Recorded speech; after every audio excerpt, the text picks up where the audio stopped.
I sit at the polished oak table, my wedding ceremony dress crisp against the rough wood of the converted barn outside Madison. The string lights overhead cast honeycomb patterns across 181 faces, some familiar, most from Vaughn's side. My champagne glass remains untouched while my father stands, tapping his knife against crystal with the precision of a metronome. To my middle daughter, Jessica, Jacob Price announces, his voice carrying the confident timbre of a man who spent 4 decades in corporate boardrooms, who always chose the easy road in life. My hand freezes mid-reach for my water glass. Easy road? The words land like a slap across my face. 4 years of agricultural science at Wisconsin State, 2 more getting certified in sustainable farming practices, and 3 back-breaking years, bringing 81 acres of neglected soil back to life. All while Emily climbed the corporate ladder in her air-conditioned office. While some of us built businesses and careers, Dad continues, his silver hair catching the light. Jessica decided playing in the dirt was enough ambition for a price. He pauses for the appreciative chuckles that ripple through the closest tables. But we love her anyway. To the newlyweds. My sister Emily leans across the table, her diamond tennis bracelet catching the light as she whispers loud enough for our entire table to hear. The mud lovers finally made it official. The room spins slightly. Blood rushes to my face, and my chest tightens with that familiar pressure, the same sensation I felt at every family dinner when achievements were measured by salary figures and vacation destinations. My hands begin to shake, the tremors visible enough that I press them flat against the tablecloth. Beneath the table, Vaughn's warm fingers find mine. He squeezes once our private signal developed over 3 years of navigating my family's pointed comments and backhanded compliments. His touch anchors me as conversations resume around us. Your father means well. My mother Victoria murmurs from my right, patting my arm with the automatic comfort she offers whenever Dad cuts too deep. He just wants what's best. What's best? The phrase has followed me since childhood, always paired with some variation of why I wasn't achieving it. I stare at the centerpiece wildflowers Vaughn and I grew ourselves, arranged in mason jars we sterilized last harvest season. To everyone else, they're just pretty decorations. To us, they represent the future growing across our acres, the experimental perennials that could revolutionize Midwestern farming if Vaughn's irrigation innovations work as projected. My thoughts drift back to when I was 8, standing in Emily's shadow at the country club Christmas party. Why can't you be more like your sister? Dad had asked, straightening my collar while Emily showed off her junior golf trophy. She knows how to make people proud. The pattern never broke. Emily's acceptance to Northwestern Business School versus my state agriculture program. Her first downtown apartment against our farmhouse with its peeling paint. Her hedge fund manager husband Miles compared to my Vaughn with soil perpetually embedded under his fingernails, despite his nightly scrubbing. I look across the reception hall, mentally cataloging who's present. The neighbors from Emily's Lake community, laughing too loudly at Dad's jokes. Mom's bridge club, whispering about my simple wedding dress. Miles's investment colleagues, their wives wearing identical expressions of polite disinterest. None of them know about Vaughn's late nights analyzing soil composition, or the calls from a university extension office asking about our water conservation methods. They see muddy boots and calloused hands, not innovation or purpose. The memory surfaces unbidden the day I met Vaughn at the agricultural conference in Des Moines. Other attendees clustered around the technological displays with their blinking lights and touchscreens, but Vaughn stood alone by a simple irrigation diagram, explaining to anyone who would listen how his modifications could reduce water usage by 38%. The answers are in the dirt, he told me later over coffee, his eyes alive with possibility. Everyone wants apps and drones, but the real revolution is happening right under our feet. When he spoke about his dream farm not as a quaint retreat, but as a living laboratory, I recognized something I'd been searching for my entire life. Freedom from the Price family measuring stick.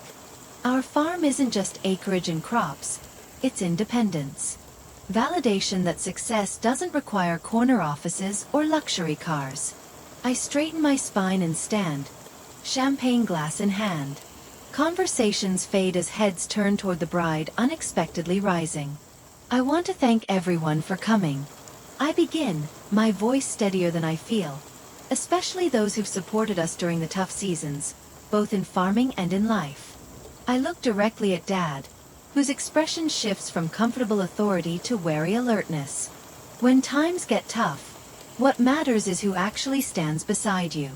The silence that follows stretches a beat too long. Dad's jaw tightens almost imperceptibly, the same tension that appears when a business associate contradicts him. Emily exchanges a glance with Miles, her perfectly arched eyebrows raised in surprise. To all of you who believed in what we're building, I continue, raising my glass higher. Thank you for seeing value where others saw only soil. Mom touches Dad's sleeve, a silent command to let it pass. His momentary shock fades behind a practiced smile. But the message has landed. For perhaps the first time, I've publicly rejected the family narrative that I settled for less. Here, calls a voice from the back, Bill Henderson from the neighboring farm, followed by agreeing murmurs from the handful of agricultural friends we invited. People Emily dismissed as Jessica's country bumpkin crowd when reviewing the guest list. As I sit, Vaughn's arm slides around my waist, and he presses a kiss to my temple.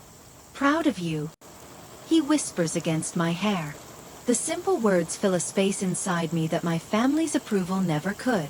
Later, as we move between clusters of well-wishers, 3 farmers from the county co-op approach. Their wives carry small gift bags, homemade preserves, and seed packets, modest offerings compared to the expensive kitchen appliances from my family's friends. That irrigation system you designed saved my north field during the drought. Frank Olson tells Vaughn, shaking his hand firmly, don't listen to the suits. What you two are doing matters. As they move away, Vaughn catches my eye across the dance floor where Emily holds court with her friends, their laughter rising above the music. The contrast couldn't be clearer, her world of appearances and ours of substance. They won't always talk to us this way. I tell Vaughn quietly as we join hands for our first dance. Someday, they'll understand what we've been building all along. His smile contains a confidence I'm still learning to feel. They will, he agrees, but it won't matter by then, we'll have already won. I balance a paper plate of potato salad in one hand and a lukewarm beer in the other as I survey the gleaming expanse of my parents' lakefront deck. 3 years have passed since our wedding, but the familiar knot in my stomach returns whenever we attend these family gatherings. The late June sun beats down on the freshly stained cedar planks where Emily holds court near the built-in grill, her laughter carrying across the yard. Miles just closed another 8-figure investment portfolio. She announces to anyone within earshot, her manicured hand resting on her husband's shoulder. The partner meeting in New York went exactly as planned. Miles lifts his wrist, angling it so the afternoon light catches his watch. Limited edition Patek Philippe. Only 50 made worldwide. He directs this specifically at Vaughn, whose reliable Timex has dirt embedded in the band despite his thorough morning scrubbing. What's the latest in manure management these days? Vaughn's jaw tightens almost imperceptibly, but his voice remains steady. Our nitrogen-fixing experiments are reducing fertilizer needs by 28%. The University Extension Office is tracking our results. My father approaches, drink in hand, ice cubes clinking against crystal. Unlike the paper cups the rest of us use, Dad insists on proper glassware even at casual gatherings. Emily just secured 3 new client accounts worth over $30 million. Meanwhile, you're still playing in the dirt. The words aren't new variations have punctuated every holiday dinner, birthday celebration, and family gathering since we purchased the farm. Christmas 2 years ago. That old farmhouse looks like it's one storm away from collapsing. Emily just renovated their entire second floor. Thanksgiving last year. Those work clothes make you look like hired help. Jessica, is that really the image you want to project as a price? My mother materializes beside me, patting my arm. Your father just wants what's best for you, dear. Maybe you could take some business courses at the community college. It's never too late to make something of yourself. Make something of myself. As if the sustainable farming techniques we've pioneered count for nothing. As if Vaughn's irrigation system that reduced water consumption by nearly 40% is invisible. As if the soil samples currently being studied by 3 separate agricultural universities mean less than Miles's stock portfolio. The realization crystallizes with sudden clarity. This isn't casual dismissal. This is calculated, systematic, an orchestrated campaign to maintain the family hierarchy with Emily permanently at the top. I scan the gathering with new eyes. My cousin Blake, nodding appreciatively at Miles's investment anecdotes, though I know he works as a middle school history teacher. Aunt Patricia, who once praised our heirloom tomatoes, but now pretends not to remember the basket we brought. Uncle Thomas, who asked detailed questions about crop rotation last Easter, but today acts as if we've never discussed agriculture. They're all part of it, the careful construction of a narrative where Emily succeeds and I fail, regardless of reality. Across the deck, Vaughn engages with my father's golf buddy, patiently explaining something with his hands tracing patterns in the air. Despite his Stanford education and multiple published research papers, they speak to him as if explaining concepts to a child. The deliberate misunderstanding, the carefully maintained fiction that he's just some dirt farmer, strikes me as purposeful for the first time. My parents aren't just disappointed, they're invested in maintaining a false narrative.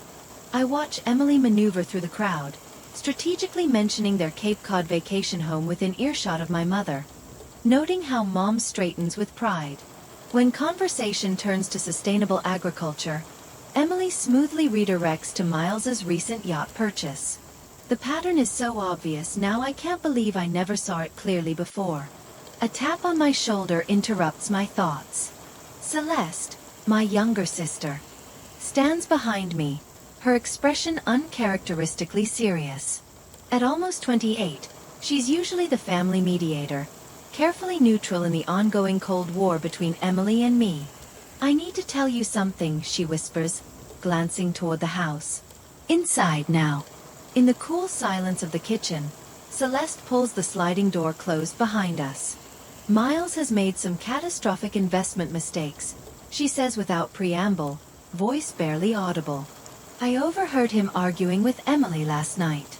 As senior financial advisor, he's personally responsible for several major losses. I set my plate down, suddenly not hungry. How bad? Bad enough that they've listed the Cape Cod house with a realtor. The yacht has been quietly put up for sale too. Celeste glances toward the deck where laughter erupts. Emily's terrified. Her perfect life is imploding. What about Mom and Dad? The question forms before I fully process its implications. Celeste's expression confirms my fear. Miles manages their retirement portfolio. Has for years. Dad gave him complete control after his heart scare. The pieces lock into place with terrible clarity. The family hierarchy requires Emily's success and my failure. If Emily fails, the entire structure collapses, including our parents' financial security. She's desperate, Jessica, which makes her dangerous. Celeste squeezes my arm. Just watch yourself. They'll be looking for solutions anywhere they can find them. When Celeste slides the door open, conversation washes back over us like a wave. I return to the deck, seeing everything through this new lens, the desperate edge to Emily's laughter. The tight lines around Miles' eyes when Dad mentions their upcoming Mediterranean cruise. The way Mom keeps touching her pearls, a nervous habit from childhood. Later that night, after the long drive home, Vaughn and I sit at our kitchen table.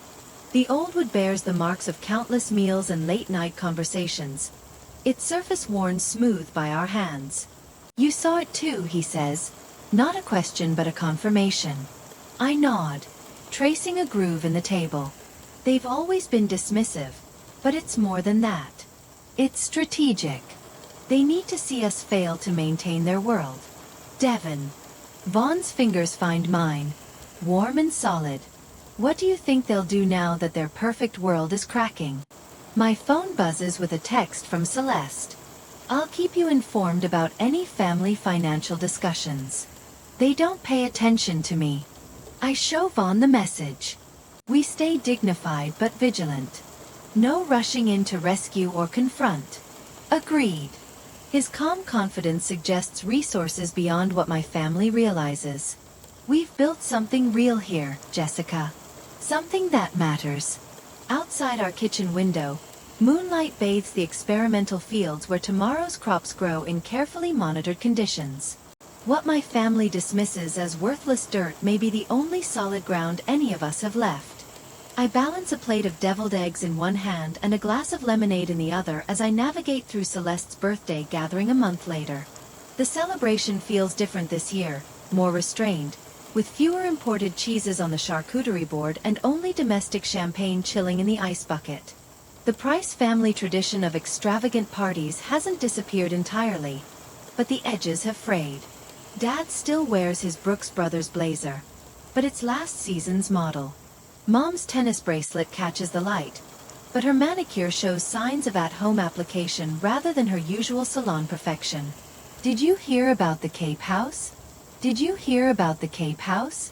The whispered question floats from behind the kitchen door as I pass, Miles' voice pitched low but carrying an unmistakable edge of panic. I slow my steps, balancing the deviled eggs with practiced steadiness. Shouldn't have put it on the market so fast, Jacob responds. Buyers smell desperation. We didn't have a choice. The credit card payments alone. Keep your voice down. The voices fade as a waiter emerges from the kitchen, forcing me to move along. I settle at a table near the garden where Vaughn stands examining Mom's prized hydrangeas, his farmer's eyes automatically assessing soil quality and water needs, even at a social gathering. Dad approaches our table but pivots abruptly when someone mentions the yacht club membership. A flash of something I've never seen crosses his face discomfort. Jacob Price, who spent 40 years controlling boardroom conversations, is avoiding money talk. My mother glances nervously towards Emily when someone asks about their annual Martha's Vineyard trip. We're exploring other options this year, she says with practiced brightness that doesn't reach her eyes. For 8 years, I've watched my sister parade her financial success at family gatherings. Today, she's wearing the same dress she wore to Christmas dinner. Twice, I catch her checking price tags when she thinks no one is watching. The golden crown is slipping. As Celeste blows out her candles, I study my youngest sister. At 28, she's always lived in Emily's shadow, expected to follow the prescribed Price family path of corporate achievement. Now her eyes meet mine across the flickering flames, and I recognize a fellow outsider. I say nothing about our farm's spring harvest exceeding projections. Nothing about the university's interest in Vaughn's irrigation research. Let them assume we struggle. Some advantages are best kept hidden until needed. Jessica. Emily's voice cuts through my thoughts as she corners me in the kitchen. The family gathering has thinned, with only close relatives remaining. I need to talk to you. She closes the kitchen door behind us. Gone is the polished finance executive's wife. In her place stands a woman with concealer that doesn't quite hide the circles under her eyes. How's everything at the mud patch? She asks, her attempt at casual condescension falling flat. Productive, I answer, rinsing a plate in the sink. The experimental crop rotation is showing promise. That's nice. She dismisses years of research with 2 words. Listen. Miles and I are repositioning some investments, and we're temporarily light on liquid assets. I turn off the water, drying my hands slowly.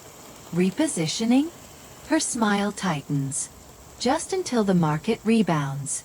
We were wondering if you and Vaughn might consider a short-term loan.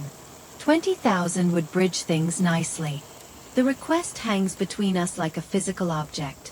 3 years ago, at my wedding reception, this woman called us mud lovers. Now she wants our mud money. What about the Cape Cod place?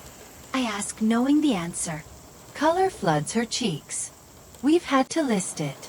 The mortgage payments. She stops. Recalibrates.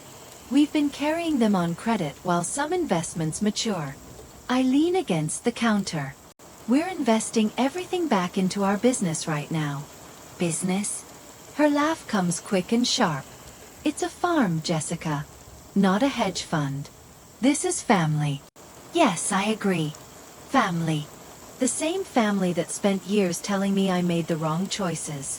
Oh, please. You're enjoying this, aren't you? The mask slips entirely. Little Jessica finally has something Emily needs. The kitchen suddenly feels too small for both of us and the ghosts of every dismissive comment she's ever made. Something shifts between us. A tectonic realignment of power. For the first time, Emily Price Miller is looking up at me rather than down. I'm not enjoying anything. I say, my voice level. I'm protecting what Vaughn and I have built. The same way you've always protected what matters to you. She blinks rapidly, mascara slightly smudged at the corner of one eye. Miles will turn things around. He always does. I hope so, I reply, and mean it. Despite everything, the idea of Emily truly broken holds no appeal. But our capital is committed to our research projects. Research. She almost spits the word. Playing with dirt and calling it science? The old comment no longer stings. Exactly, I say, offering nothing more. She leaves the kitchen with shoulders squared but balance lost. The confident stride replaced by something stiffer, more deliberate. The performance of Emily is cracking under pressure. The kitchen door swings open again. Vaughn enters with Celeste close behind, both wearing expressions that tell me they heard everything. Let's get some air, Celeste suggests, leading us through the butler's pantry to the side patio where privacy awaits behind a trellis of clematis. Under the gathering dusk, Celeste's face shows both concern and relief. It's worse than they're letting on, she says, sinking onto a wrought iron chair. Miles lost 3 major clients last month. People are asking questions about his investment strategies.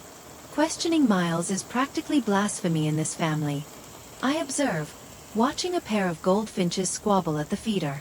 The firm put him on a performance improvement plan. Celeste continues. Dad doesn't know yet. If he finds out his golden son-in-law is failing, the whole family mythology collapses. Vaughn remains standing, hands in pockets, his silence speaking volumes. Finally, he says, we won't gloat, but we won't be their bailout either. The simple declaration cements what I already knew: we're united in this boundary. 10 years of Jacob Price dismissing Vaughn's intelligence, Emily mocking his calloused hands, my mother patting his arm with patronizing affection while ignoring his Stanford education, all meet this moment of quiet strength. I'm with you both, Celeste says, reaching for my hand. They never saw what you were building because they didn't want to look. 3 siblings raised in the same house. Yet our paths diverged. The moment feels significant, Celeste openly choosing my side over Emily's, breaking the family hierarchy that served as our childhood foundation. As darkness settles over the garden, a question forms in my mind but remains unspoken. If 20,000 was the opening ask, how desperate might they become when that fails? And what lengths might they go to when they realize we have more than they suspect? We should get home, Vaughn says, squeezing my shoulder gently. Early start tomorrow. As we leave, I catch a glimpse of my father and Miles in heated discussion by the garage. Miles's hands wave in frantic explanation while Dad's face hardens into granite displeasure. The Price family foundation is cracking, fault lines spreading from what they dismissed as merely mud. 3 weeks after Emily's desperate kitchen plea, Vaughn and I sit at our oak dining table, now repurposed as a makeshift accounting desk. Spreadsheets carpet the surface like fallen autumn leaves, each page revealing another facet of our operation. Our liquid assets stand at 58,000. Vaughn says, tapping his pencil against the notepad where he's been calculating figures for the past hour. Not exactly a fortune, but enough to handle unexpected expenses through harvest. I nod, studying the projection graphs for his experimental drought-resistant wheat. The preliminary yield data suggests a 32% improvement over standard varieties. But we need another growing season to validate the results. What about the irrigation patent application? Any movement there? I ask, deliberately keeping my tone neutral. After the confrontation with Emily, We've agreed to approach this situation with clinical precision rather than emotional reaction. Patent Office requested more documentation on the sensor arrays. Vaughn slides over a folder containing our intellectual property filings. I sent everything yesterday. Patent attorney thinks we'll hear back within 8 weeks. The weight of what we're doing settles on my shoulders. We're cataloging our entire life, assigning dollar values to years of sweat and research, preparing as if for invasion. Do you think they'll actually come after the farm? I ask. Vaughn looks up, his blue eyes steady. Your father didn't build his business by leaving money on the table. If they're truly desperate, an 80-acre property might look like an easy solution. A car engine rumbles outside. Vaughn moves to the window, then relaxes. Just Frank dropping off those irrigation parts. I turn back to our financial assessment, checking account balances against outstanding invoices. The numbers tell a story of careful growth and strategic reinvestment. Everything channeled back into research that my family dismisses as playing in dirt. Celeste called while you were in the shower, Vaughn says, returning to his chair. Miles has started liquidating their investment portfolio, taking significant losses just to generate cash. How bad? Bad enough that your father has started canceling club memberships. Victoria put her annual charity gala on hold due to scheduling conflicts. I almost laugh at the transparent excuse. Mother's spring gala has been sacrosanct for 23 years. She once hosted it with pneumonia rather than disappoint the county elite. Celeste also mentioned your father asked about our mortgage situation.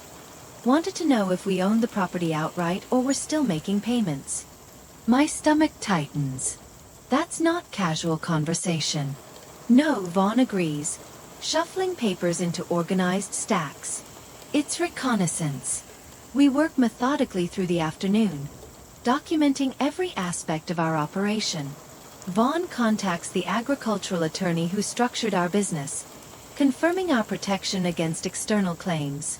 I reach out to our network of local farmers, strengthening alliances that have sustained us through drought and early frost. By sunset, we've compiled a comprehensive dossier on our farm's true value, not just as property, but as a research facility developing technologies that could transform Midwestern agriculture. We tuck the files into a fireproof safe in Vaughn's office, our insurance against whatever comes next. My phone buzzes as we finish dinner. Dad's name lights up the screen. Jessica. He begins without greeting, his businessman's voice firmly in place. Your mother and I would like to have everyone over for dinner this weekend. We have some opportunities we'd like to discuss with the whole family.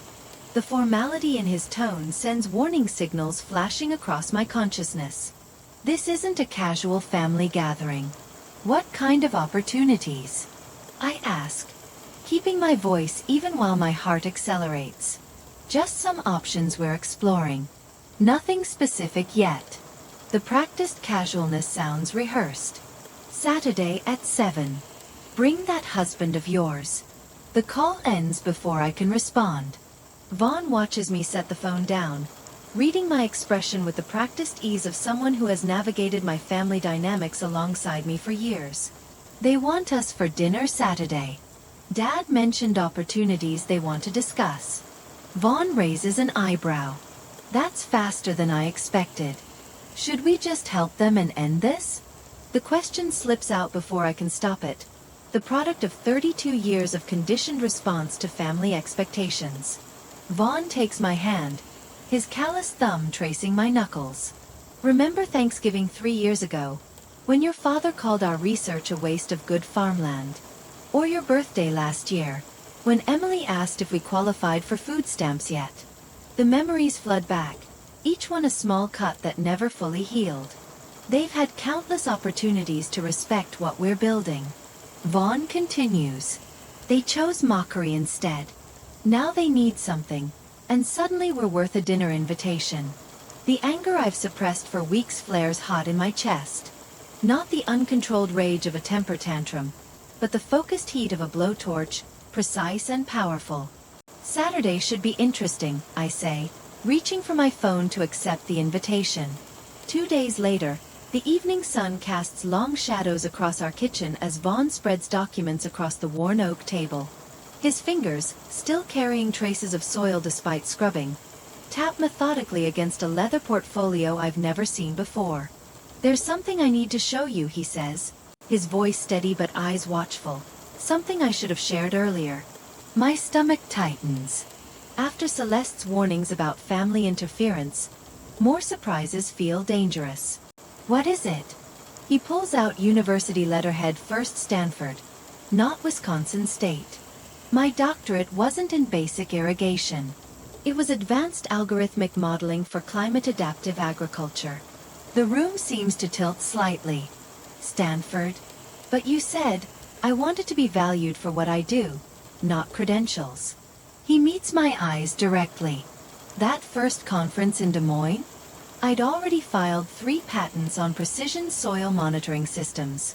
My mind races back to our first meeting, recalculating every interaction. The man I married, brilliant but humble, suddenly revealed as something more. "The farm isn't just a farm, Jessica." He slides forward a bound report with Greenfield Agritech emblazoned across its cover. "It's the R&D hub for my company. Current valuation, $62 million. The number hits like a physical blow. 62 million? 9 investors. 3 university partnerships. Everything structured through separate LLCs to protect the intellectual property." His hands move purposefully through the papers. "What your family dismisses as playing in dirt is cutting-edge research that's already revolutionizing drought management across 3 continents." Heat flushes through my chest and into my face. "Why keep this from me?" "I didn't." "Not really." His voice softens. "The patents are displayed in the office. The research data lives on our servers. I talked about the investors last Christmas." Memories flash Emily, interrupting Vaughn's conversation about funding partners to show off her new diamond earrings. Dad steering discussion toward her husband's brokerage achievements. They'd never bothered to listen. "Your family made assumptions," Vaughn continues. I stopped correcting them when I realized they weren't interested in the truth. My phone vibrates against the table, Celeste's name lighting up the screen. The message preview chills me despite the warm kitchen. "Emergency. Call now." 30 seconds later, her voice pours through the speaker, words tumbling over each other. "Miles lost everything. Nessa. Not just their money. Everything. Dad and Mom's retirement accounts. 3.1 million across 22 client portfolios." The room feels suddenly airless. "What?" "They're coming for your farm." The fear in her voice is palpable. "Miles has a buyer already lined up, some developer, who wants the acreage for a subdivision. They're planning to pressure you into selling tomorrow. Forget about the dinner on Saturday." Vaughn's face remains impassive, but I see his knuckles whiten against the table edge.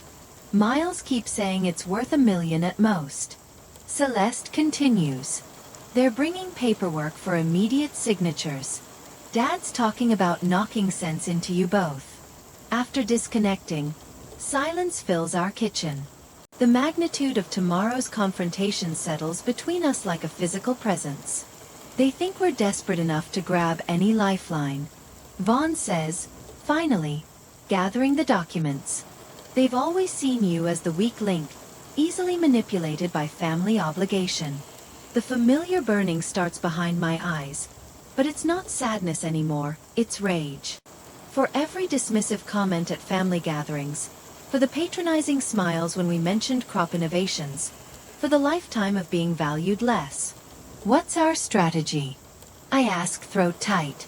As darkness falls, we sit at the kitchen table, rehearsing responses to expected tactics. No emotional outbursts. No defensive justifications. Simple, firm refusal. "Let them come," Vaughn says quietly as we finally stand. "They're bringing knives to a gunfight they don't even know exists." We step onto the porch, looking across our land.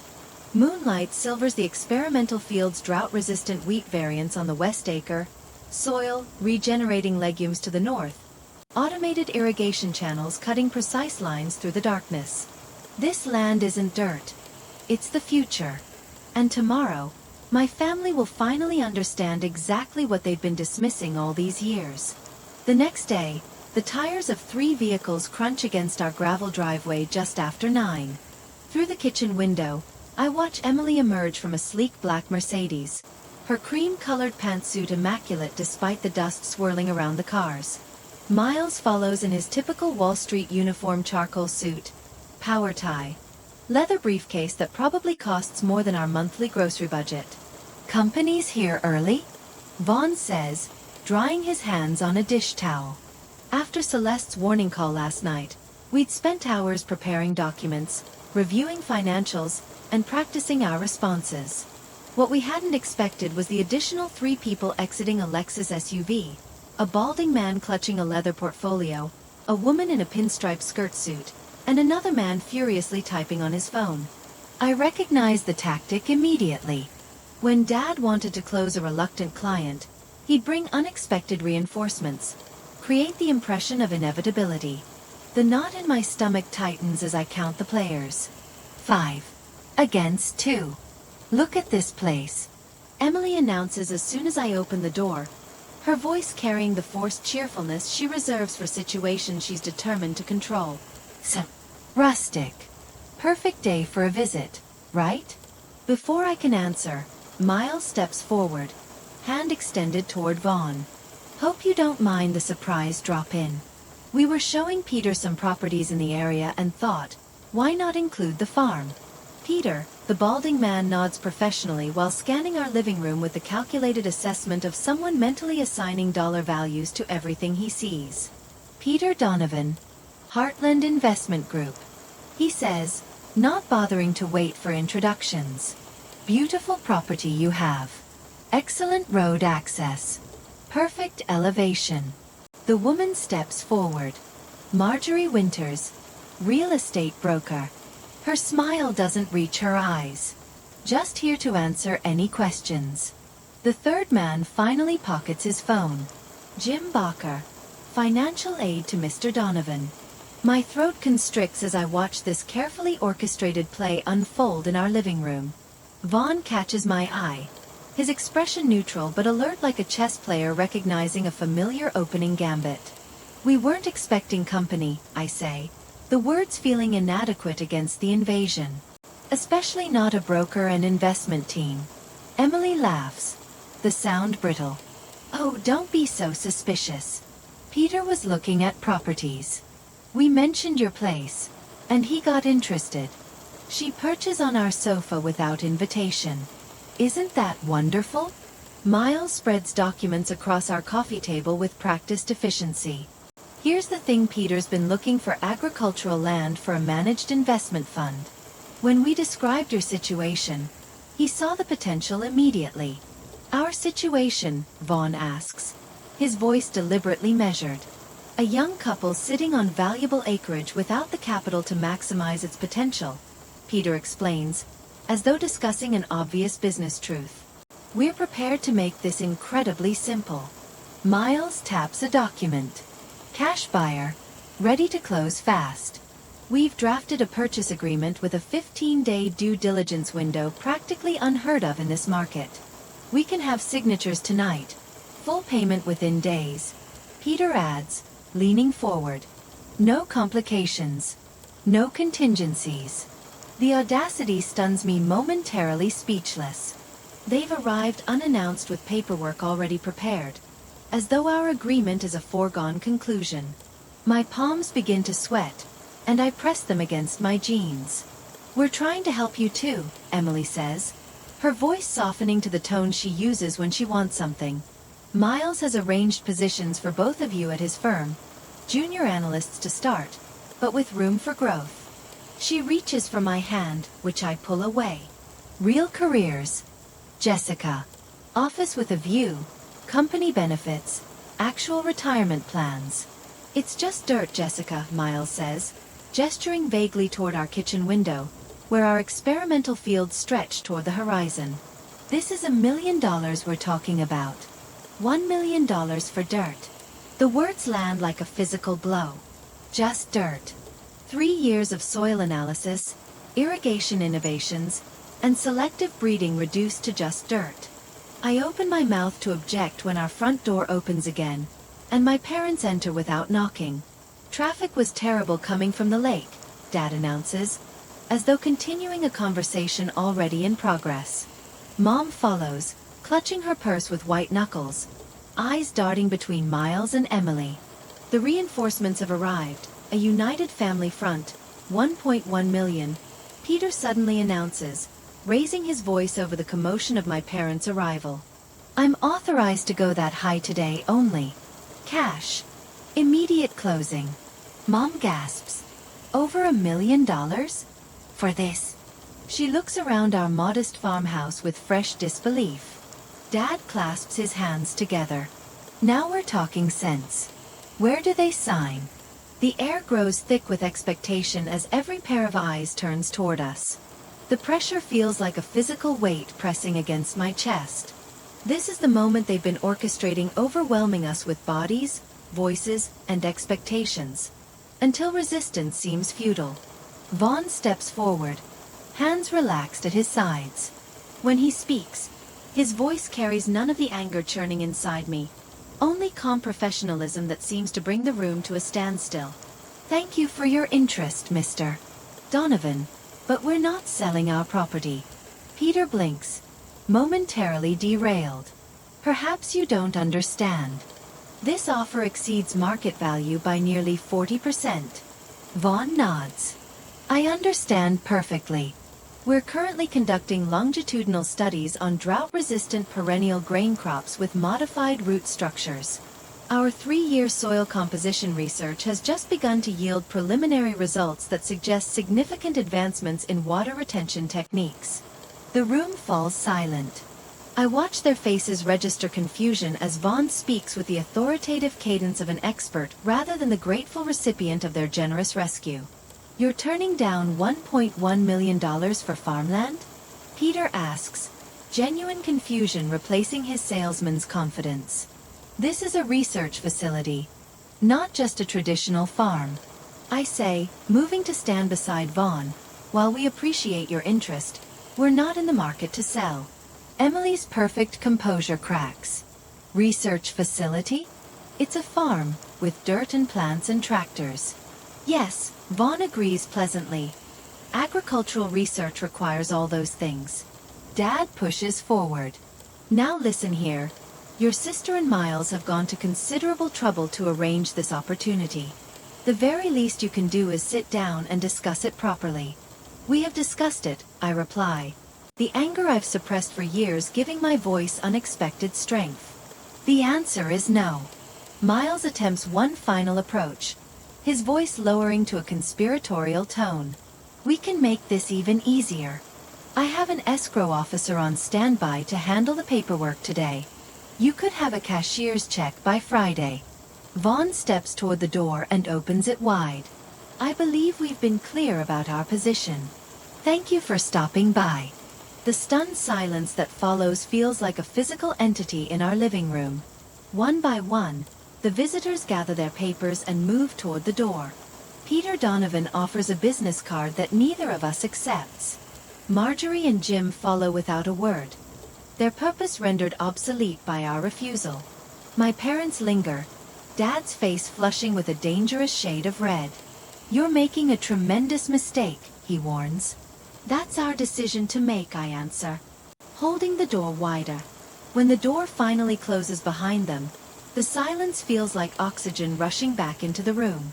Through the window, I watch them congregate on our front porch, gesturing animatedly. Emily's voice rises first, words indistinct but tone unmistakable as she screams that I'm selfish and cruel. Dad's deeper voice joins the chorus, pointing repeatedly at our house. That went well, Vaughn says quietly, his hand finding mine. My phone buzzes with Mom's name on the screen. When I answer, her voice trembles with a fury I've rarely heard. You're ungrateful. I'm ashamed to have a daughter like you. Before I can respond, Dad's voice comes on the line. We'll be back with help. You clearly aren't thinking straight. The call ends abruptly. Outside, car doors slam and engines roar to life, spraying gravel as they accelerate down our driveway. An hour later, my phone buzzes again. Celeste this time. They're planning an intervention, she says without preamble. Dad's calling Andrew Williams, and Mom's reaching out to all the neighbors. They're saying you've joined some kind of agricultural cult and need rescuing. I put the phone on speaker so Vaughn can hear. When? 3 days. They're gathering everyone they can. Miles is even calling your college professors, claiming concern about your mental health. Her voice drops. This is worse than I expected. They're truly desperate. After we hang up, Vaughn and I stand at the window watching dust settle on our driveway. The final line has been crossed. The confrontation we've prepared for is now inevitable. I'll get the research documentation and company valuation reports. Vaughn says, heading toward his office. Time to show them exactly what they've been dismissing all these years. I nod, my anger crystallizing into something harder and more focused. Let them come. 3 days pass like a storm brewing over our farm. Each text from Celeste brings darker news. Dad's calling everyone we know. Then Mom's telling people you've had a breakdown. And finally, they're bringing Andrew Thompson, meeting at noon. I stand at our kitchen window, watching the convoy of vehicles roll up our gravel drive. My father's Lincoln Navigator leading the parade, followed by Emily's Range Rover, Miles's BMW, and a disturbing number of cars from neighbors and church members. The Andrews white Cadillac stands out among them, as does Dr. Wainwright's sedan with its licensed family counselor bumper sticker. They brought an audience. Vaughn says quietly behind me, his hand resting on my shoulder, exactly as Celeste warned. Through the glass, I watch my mother smooth her cashmere sweater, Emily dab at imaginary tears, and Miles check his reflection in his car window. My father directs people like a theater production, neighbors to the left, church members to the right, creating a semicircle that blocks our driveway completely. Ready? Vaughn asks, his voice steady but soft. I nod, fingers touching the folder of documents in my hand, as I'll ever be. The front yard has transformed into a makeshift intervention site. 20-some people stand awkwardly in the autumn sunshine, most wearing expressions of concern that make my stomach clench. Mrs. Henderson from down the road, who brought us homemade jam when we first moved in. The Wilsons, who helped rebuild our fence after last spring's windstorm. Faces I trusted now assembled against us. Jessica. My father begins, stepping forward with the authoritative stance honed in 4 decades of corporate boardrooms. He wears the navy blazer reserved for closing big deals. We've gathered here today because we love you and we're deeply concerned. The manufactured sincerity in his voice makes my jaw tighten. Your behavior has become increasingly erratic. He continues, projecting his voice to reach the assembled crowd. Turning down $1 million offer for this property shows a concerning detachment from reality. We're here to help, my mother adds, stepping forward to stand beside him. After all we've done for you, this is how you repay us? By destroying family relationships out of stubbornness? Emily moves next, tears magically appearing on cue. This isn't just about money, she says, voice quavering perfectly. It's about you deliberately hurting our family. We've always supported your unusual choices. She gestures dismissively at our home, the fields beyond. But this spite, this deliberate desire to watch us struggle while you sit on valuable property, it's destroying Mom and Dad. I feel my breath coming faster, hands curling into fists at my sides. The audacity of their performance staggers me. Andrew Thompson steps forward, Bible in hand. Jessica, the 5th commandment instructs us to honor our father and mother. In times of family crisis, we must put aside selfish concerns. Several neighbors nod along, thoroughly convinced by this orchestrated spectacle. Miles, ever the financial mind, approaches with a folder similar to mine. We've prepared some figures showing how this sale would benefit everyone.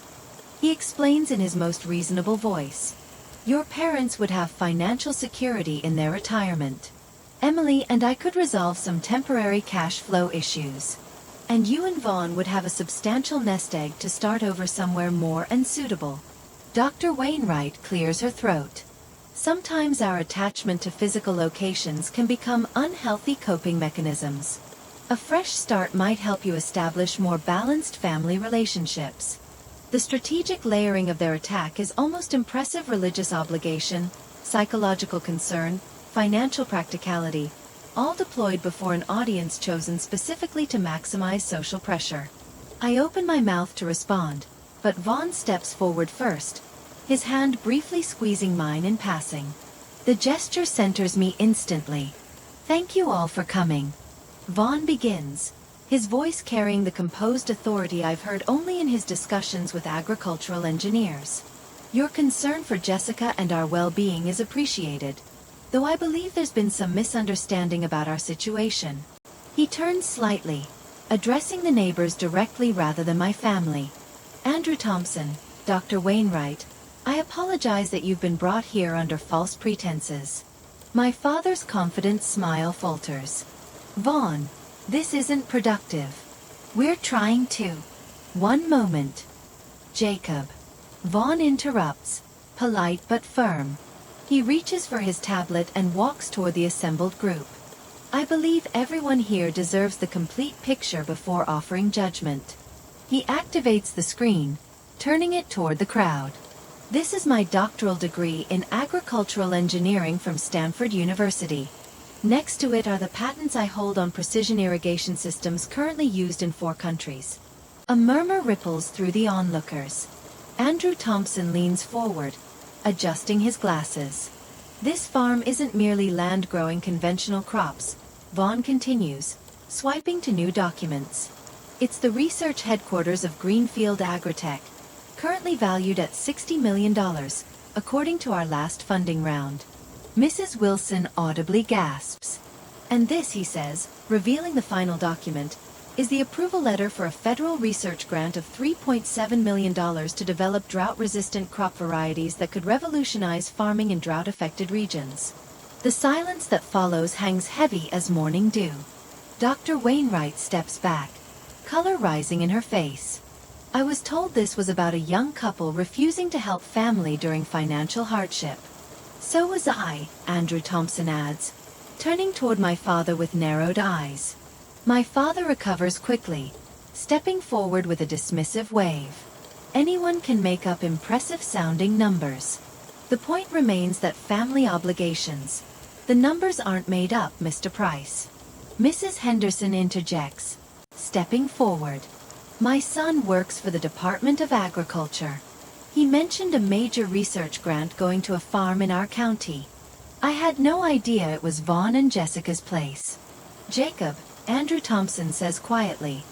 Did you know about this when you asked me to speak with your daughter about family duty? My father's jaw works silently, eyes darting between faces no longer aligned with his narrative. Emily attempts recovery, her voice higher than usual. This doesn't change the fact that our family is facing real financial difficulties.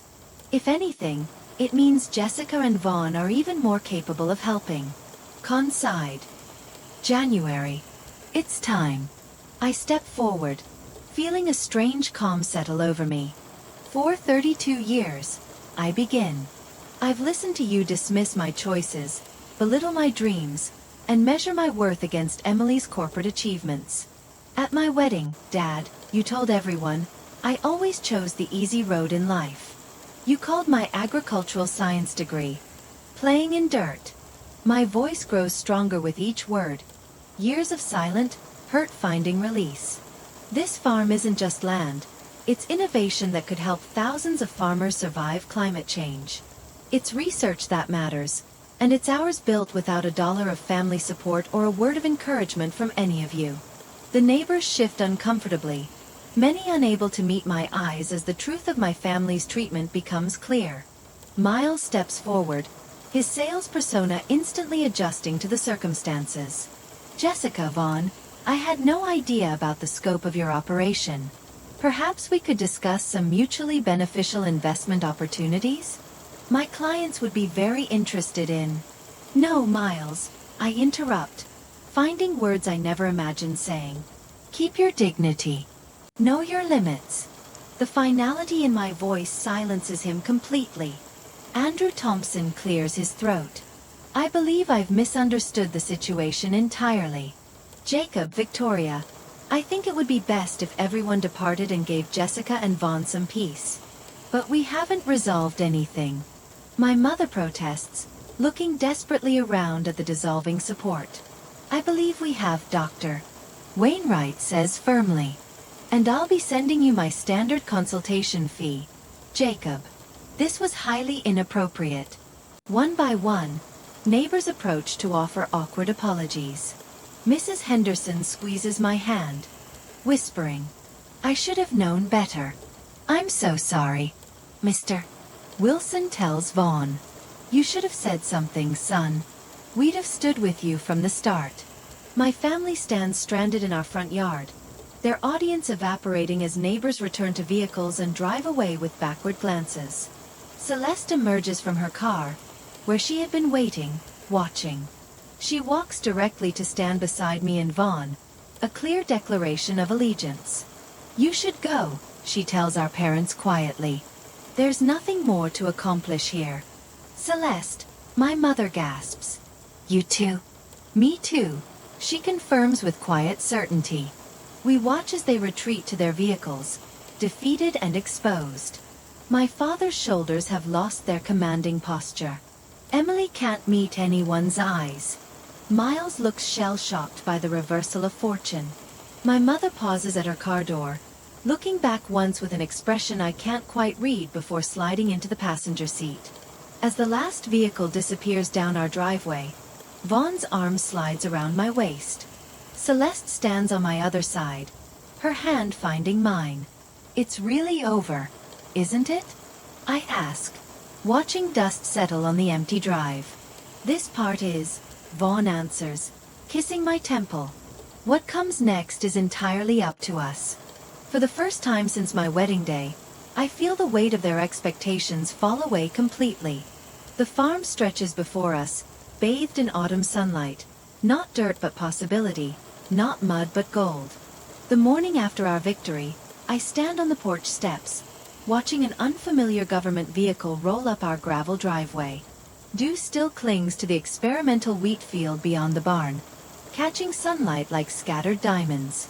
My hands steady now, not trembling like at the wedding reception or during yesterday's confrontation, grip a coffee mug emblazoned with the University of Wisconsin Agricultural Extension logo. A woman emerges from the car, briefcase in hand, moving with purposeful strides that speak of efficiency and authority. Dark slacks and a forest green blazer suggest government rather than corporate, and I feel Vaughn step beside me before I hear him. That's Linda Morales, he says quietly. USDA Research Division, our grant coordinator. The woman extends her hand as she reaches the steps. Mrs. Price? Mr. Price? Linda Morales, Department of Agriculture. Forgive the early visit, but Washington wants this finalized immediately. In the kitchen, Linda opens her briefcase and slides a thick folder across our worn oak table. The same table where Vaughn and I sketched irrigation modifications on graph paper 3 years ago, when this was just a neglected property with potential. Congratulations, Linda says, her professional demeanor warming. The drought-resistant grain project has been approved for full funding, $3.5 million over 4 years, with priority designation as critical agricultural infrastructure. The words hang in the air between us. I reach for Vaughn's hand under the table, our old signal, but reversed now, not for support through criticism, but to anchor myself in a moment of triumph. That's substantial, Vaughn says, his voice measured despite the magnitude of the news. Linda nods. Your preliminary yields were unprecedented, 38% less water consumption with only a 4% reduction in harvest volume? The department considers this essential research during ongoing climate shifts. She taps the folder. There's also interest from 3 agricultural journals requesting interviews about your methods. I think of my father's wedding toast, easy road, playing in dirt, the condescension in his voice when he spoke of ambition. Now, federal recognition of what we've built sits on our kitchen table beside yesterday's breakfast crumbs. As Linda walks us through the paperwork, a vehicle turns into our driveway, then another. By mid-morning, a steady stream of neighbors arrives bearing covered dishes and congratulations. News travels fast in rural communities, especially news involving public humiliation of outsiders who misjudged locals. Frank Olson, whose Northfield borders ours, brings his famous apple pie. Heard about the grant for my cousin at the extension office, he says, placing it on our increasingly crowded counter. About time somebody recognized what you two are doing here. His wife Meredith adds casserole dishes to the collection. And that business yesterday with your family, disgraceful, trying to pressure you that way. Everybody's talking about it. By afternoon, our farmhouse has become an impromptu celebration. Celeste arrives last, standing awkwardly in the doorway with a small suitcase, looking nothing like the confident junior partner at her Milwaukee law firm. I quit, she announces when I meet her on porch. Emily called this morning, screaming about family loyalty. Said I was expected to choose sides. She gestures toward her car. I chose. That evening, after the neighbors leave and Linda returns to her hotel, the three of us sit on the porch watching fireflies rise from the experimental fields. Celeste cradles a glass of whiskey, looking both lost and found. The guest house needs work, Vaughn says, breaking the comfortable silence. But it has good bones. Room for an office if you wanted to practice agricultural law. Celeste turns to him, startled. You'd let me stay? Family supports family. I say simply. Real family. The words hang between us like a bridge being built, plank by plank. 6 months later, I lead a tour of officials through our expanded facility. 3 new greenhouses gleam in the winter sun, their climate controls maintaining perfect growing conditions for our experimental seedlings. Graduate students from the university's Agricultural Sciences Department follow me attentively, notebooks open. The modified irrigation systems reduce water consumption while maintaining root development. I explain, my voice clear and confident, so different from the woman who once shrank under her father's gaze at family gatherings. The soil composition analysis happens in real time through sensors, adjusting nutrient delivery automatically. Vaughn works with another group in the monitoring station, his quiet expertise now recognized by agricultural authorities across 3 states. The Rural Development Award hangs beside his Stanford diploma in our newly constructed administrative building. Through the glass wall, I spot Celeste in the conference room, deep in conversation with representatives from a sustainable farming coalition. Her legal expertise has proven invaluable in navigating patent applications and partnership agreements with the university. The transformation in her is as profound as my own. From the nervous youngest sister seeking parental approval to a respected advisor building her own practice around agricultural innovation. The preliminary yields are exceeding projections by 42%. I tell the fascinated students, remembering how Emily once mocked our dirt obsession, which means smaller farms can implement these methods with minimal financial risk. Later that afternoon, I meet with 5 young women from the university's agricultural mentorship program. Their eager questions remind me of myself a decade ago, before family expectations nearly smothered my passion for the land. From the doorway, Vaughn watches with quiet pride as I guide these future scientists through complex concepts. His eyes catch mine across the room, holding a warmth that needs no words. This is what partnership looks like, not the performative success my parents valued, but genuine achievement built on mutual respect. As twilight settles over the farm, neighboring farmers gather on our expanded patio. The same space where my family once held court now hosts people who understand the value of what we've created. The conversation flows easily, filled with genuine interest rather than competition or judgment. Bill Henderson, whose family has farmed this county for 4 generations, raises his glass. To innovation that serves the land rather than exploiting it, he says. The others nod in agreement, their weathered faces reflecting shared values.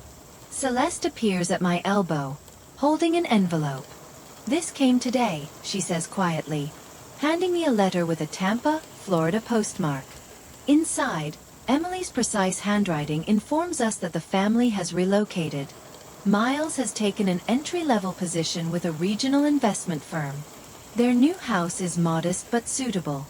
She ends with a stilted invitation to visit when convenient, the words revealing both pride and uncertainty. They never saw the value of what was right in front of them, Celeste observes, watching the sunset paint our experimental fields gold, even when it was worth millions. I fold the letter, thinking of our plans to distribute drought-resistant seed to struggling small farms next season. The true harvest of our work isn't measured in dollars but in sustainability, in communities strengthened rather than exploited. Vaughn joins us, his arm slipping around my waist. "This is only the beginning," he whispers against my temple. "One seed at a time will change the world." Looking across our land, the same acres my family dismissed as worthless dirt, I recognize a truth that took 32 years to learn. The real harvest isn't what we grow in the soil, but what we cultivate in ourselves when we finally stop seeking approval from those incapable of giving it.